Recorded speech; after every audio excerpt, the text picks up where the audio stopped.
matter what the part, it can be as big or as small, as slight or as impactful as the film or actor allows. It was a piece of wisdom that had stuck with me, and as someone who had decided their future lay as a supporting actor, it lit the way for me from that moment on. It freed me, in fact. It removed ego from the equation and allowed me to disregard the size of the role, the star wattage of my co-performers, even to a certain extent the quality of the film I was in, and concentrate solely on what I was able to contribute to my character and what my character could contribute to the film. Actor, character, text. That's all it is. No doubt my words fell on deaf ears, because even though Hawthorne had put Demolition Man behind him and gone on to make The Madness of King George, as well as a brace of well-received Shakespeare adaptations, he was still fixated on that Stallone experience. That, too, is characteristically familiar to the actor, that feeling of deep-seated insecurity. All actors suffer from it. We're all desperately insecure. All of us, that is, except Steven Seagal.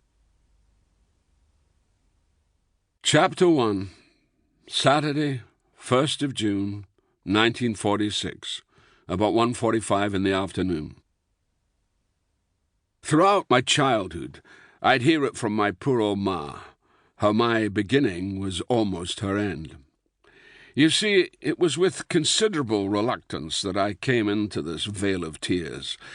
There was no abseiling down Fallopia and into the light for me. I was going in the other direction, my wee hands clasping at the funiculus umbilicalis, wrapping the cord around my neck, while to make matters even more perilous and potentially fatal for at least one of the participants, my legs had joined the party too. What's that now? Something cold and metallic on my backside. These forceps are tugging me, dragging me, pulling me down, until out I come, arse first through a sea of red, farting and shitting my way into the world. Molly's had a baby boy, a wee Gemini. The cry was rallied throughout the nearest and dearest, including my Aunt Susie, who trilled, "I got a horse," as was her habit. And if that sounds like a mistake, I can assure you it's not. "I got a horse" was the catchphrase of Raz Prince Monolulu, a West Indian tipster, who at the time was famous for espousing his spurious equine knowledge at racecourses up and down the country. Monolulu, incidentally, died in 1965, when he was visited in hospital by legendary bon viveur Geoffrey Bernard. Bernard had brought with him a box of black magic, and Monolulu choked to death on a strawberry cream. Susie was my dad's sister, a larger-than-life personality. Her husband, the wee and wily bonnet-clad Geordie Macquarie. And it's true, he was called Macquarie. I believe his Irish ancestors must have had an unpronounceable name, and he ended up with Macquarie. Now, he was her polar opposite, although he did once put a bucket of water over Winston Churchill when Churchill was running for re-election as Dundee's MP.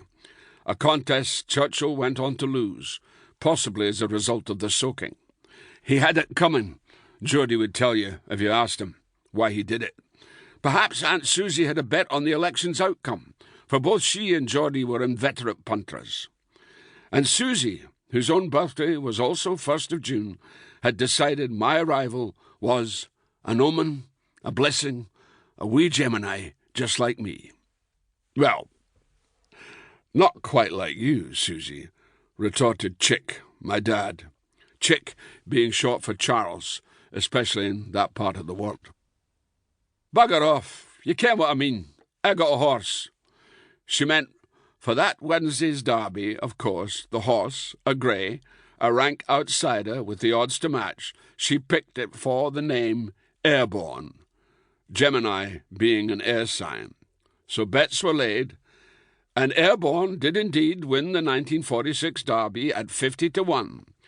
But as small transient fortunes were made, the celebrations of my extended relations overshadowed the physical hell of my mother. Since the birth of my elder brother Charlie,